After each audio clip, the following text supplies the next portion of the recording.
अहमदनगर महानगरपालिकेचे आयुक्त डॉक्टर पंकज जावळे यांच्यावर लाचलुचपत प्रतिबंधात्मक विभागाने कारवाई केली असून ही कारवाई झाल्यानंतर अनेकांनी जातीय मानसिकतेतून आनंद साजरा केलाय। तर असा आनंद साजरा करणाऱ्यांवर कारवाई करावी अशी मागणी समस्त आंबेडकरी समाजाच्या वतीने अहमदनगर जिल्हा पोलीस अधीक्षक यांच्याकडे निवेदनातून करण्यात आली आहे।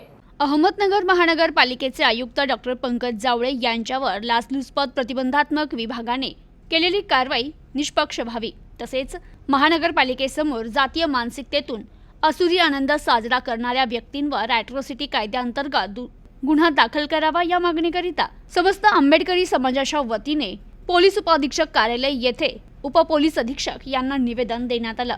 यावेळी अजय साळवे, सुरेश बनसोडे, सुमित गायकवाड, सुनील क्षेत्रे, माजी नगरसेवक राहुल कांबळे, सुशांत म्हस्के, रोहित आव्हाड, सिद्धार्थ आव्हाड, सृजन भिंगारदिवे, सिद्धार्थ भिंगारदिवे, कौशल गायकवाड, संजू जगताप, प्रतीक बारसे, संजय कांबळे, योगेश साठे, नितीन कसबेकर, भाऊसाहेब देठे, गौतमी भिंगारदिवे, शोभा गाडे, रमेश सानप, सतीश साळवे, वैभव जाधव, सागर ठोकळ, विशाल भिंगारदिवे, गणेश गायकवाड, अमोल गायकवाड, संध्या मेढे, रवी साठे आदींसह समाज बांधव मोठ्या संख्येने उपस्थित होते। तर पोलीस अधीक्षक कार्यालयात देण्यात आलेल्या निवेदनात म्हटले, अहमदनगर महानगरपालिकेचे आयुक्त डॉक्टर पंकज जावळे यांच्यावर लाचलुचपत प्रतिबंधात्मक विभागाने कारवाई केली, ज्यात आयुक्त दोषी आहेत की नाही हे न्यायप्रविष्ट विषय आहे। मात्र ही कारवाई निष्पक्ष व्हावी, तसेच जे कोणी दोषी असतील त्यांच्यावर कठोर कारवाई व्हावी अशी मागणीही समस्त आंबेडकर समाजाच्या वतीने करण्यात आली असून यात प्रामुख्याने आयुक्त हे मागासवर्गीय बौद्ध समाजाचे असल्याने जाणीवपूर्वक जातीय मानसिकतेतून काही महाभागांनी अहमदनगर शहरातील आंबेडकरी समाजाच्या भावना दुखतील असं कृत्य केलंय, ज्यात कोणी पालिकेच्या आवारात फटाके फोडले तर कुणी पेढे वाटले, काहींनी सोशल मीडियावर पोस्ट करत आनंद व्यक्त केलाय।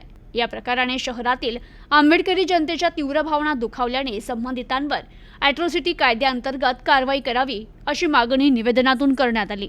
आजचे निवेदन डीवायएसपी साहेबांनी दिलेलं आहे, पण मला एकच सांगायचं आहे, लोकसभा होऊन गेली, लोकसभेचा जर राग दलित आणि मुस्लिमवर अशा पद्धतीने निघत असेल तर मला वाटतं आता विधानसभा आहे, याच्यानंतर मला वाटतं लई मोठी हानी होणार आहे BJPची, असं माझं स्वतःचं वैयक्तिक मी नाव घेऊन सांगतो का ज्या लोकांनी फटाकडे होते BJPचे कार्यकर्ते होते, जर यांना असंच करायचं असेल तर महाराष्ट्रामध्ये त्या दलितांना मुस्लिमांना टार्गेट करायचं असेल, अधिकाऱ्यांना टार्गेट करायचं असेल आणि विनाकारण चुकीच्या पद्धतीने ट्रॅप तयार करायचं असेल तर योग्य नाही। दलित समाज त्याचा प्रामुख्याने निषेध करतो। काल आंबेडकरी चळवळीची पत्रकार परिषद झाली आणि या समस्त आंबेडकरी चळवळीच्या वतीने ॲडिशनल साहेबांना आम्ही निवेदन दिलं की भाजपवाल्यांनी तर फटाके वाजवले, त्यांच्यावर गुन्हा दाखल झाला पाहिजे। काल शिवसेनेवाल्यांचे शिवसेनेचे काही एक प्रवक्ता म्हटला, नेता म्हटला की हा अधिकारी भ्रष्ट आहे। मग सरकार तुमचं आहे, भारतीय जनता पार्टीचं, शिंदे सरकारचं सरकार आहे, मग त्यावेळेस त्यांनी भ्रष्ट अधिकारी म्हणून 3 वर्ष का इथं राहू दिलं?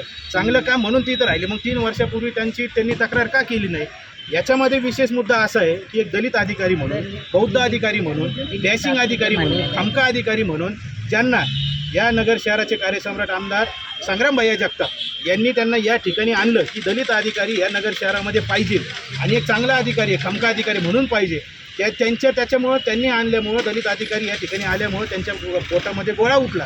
त्याच्यामुळं हे सगळं जे प्रकरण चालू आहे, कुणी प्रेस घेतं आहे, कुणी काहीतरी वेगवेगळे आरोप करत आहेत, कुणी पत्रकार परिषद घेऊन त्यांना भ्रष्ट अधिकारी म्हणून जाहीर करतं आहे, कुणी फटाके वाजवतं, त्याच्यामुळे भाजप, शिवसेना, काँग्रेस या सगळ्या लोकांवर कारवाई झाली पाहिजे। आणि दुसरी गोष्ट, बौद्ध समाजाला या पत्रकार परिषदेच्या माध्यमातून एक आव्हान आहे की आपलं कोण आणि परकं कोण हे ओळखायला शिकलं पाहिजे आणि आपल्या माध्यमातून आपल्या पाठीमागं खंबीरपणे उभा कोण राहतं आणि आपला अधिकारी गेल्यानंतर की त्याची फटाके वाजवून आनंदोत्सव साजरा कोण करतं, हे भ्रष्ट अधिकारी कोण म्हणतं, याची सगळ्या आंबेडकरी चळवळीने त्याची माहिती घेतली पाहिजे आणि चांगला निर्णय घेतला पाहिजे। आणि सर्व आंबेडकरी समाज हा आयुक्तांच्या पाठीशी खंबीरपणे उभा आहे आणि काही जरी झालं त्याला आम्ही स्वतः सामोरं जाण्याची आमची तयारी।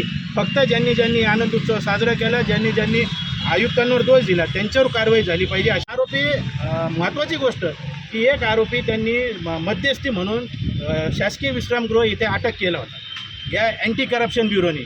एका नगरसेविकेचा तो नातेवाईक आहे आणि नगरमध्ये जो मातब्बर कुणी माजी नगरसेवक असेल किंवा माजी नगराध्यक्ष असतील किंवा माजी महापौर असतील त्यांचा तो नातेवाईक आहे, त्याला का सोडून देण्यात आलं? त्या अँटी करप्शन ब्युरोने आणि या पोलीस प्रशासनाने येत्या 2-3 दिवसात जर खुलासा केला नाही तर त्याचं नाव आणि त्याला कसं सोडलं पुराव्यानिशी आम्ही समोर सादर करू आणि याच्यानंतरचे जे काही प्रतिक्रिया उमटतील ते त्यांनी लक्षात घ्या. कालचा जो प्रकार आहे आपण सगळ्यांनी पाहिलेला आहे. अहमदनगरपालिकेचे जे आयुक्त आहेत पंकज जावळे, आपण जर पाहिलं तर त्यांनी या महानगरपालिकेमध्ये आल्यापासून जी कर्मचाऱ्यांना शिस्त लावली, जो कर्मचाऱ्यांचा जो महानगरपालिकेचा जो कर आहे तो कर चांगल्या प्रमाणामध्ये त्यांनी पालिकेला फायदेमध्ये करून दिला. त्यामुळे जे काही मोठे बिल्डर होते ज्यांचे अनधिकृत बांधकाम होते असे बांधकाम त्यांनी पाडण्याचा आदेश दिल्यामुळं या ठिकाणी हा प्रकार घडलेला आहे. आम्ही आंबेडकरी समाजाच्या वतीने मागणी केलेलीच आहे. तर ही जो काही खोटा गुन्हा दाखल केलेला आहे तो खोटा गुन्हा याची चांगल्या प्रकारे चौकशी करावी अशी आमची मागणी. मागासवर्गीय समाजातील क्लास 1 अधिकारी आहेत त्यांच्यावर जो गुन्हा दाखल झाला तो पूर्णपणे संशयास्पद आहे. त्यांना जातीवादी समाजकंटक विनाकारण सोशल मीडियाच्या माध्यमातून बदनाम करत आहेत. त्यांच्यावर जी कारवाई झाली तो गुन्हा रात्री उशिरा दाखल झाला, त्या अगोदरच फटाकडे पेढे वाटण्यात आले, जल्लोष करण्यात आला. त्याचं कारण इतकंच होतं ते फक्त मागासवर्गीय समाजातील मोठे अधिकारी होते म्हणून. आम्ही सर्व समाजातील कार्यकर्ते या ठिकाणी आलो. ज्या ज्या लोकांनी साहेबांना बदनाम करण्याचं काम केलं त्यांच्यावर ॲट्रॉसिटी ॲक्टनुसार गुन्हा दाखल करण्यात यावा ही आमची प्रमुख मागणी आहे. जर गुन्हा दाखल झाला नाही पूर्ण समाज रस्त्यावर उतरल्याशिवाय राहणार नाही.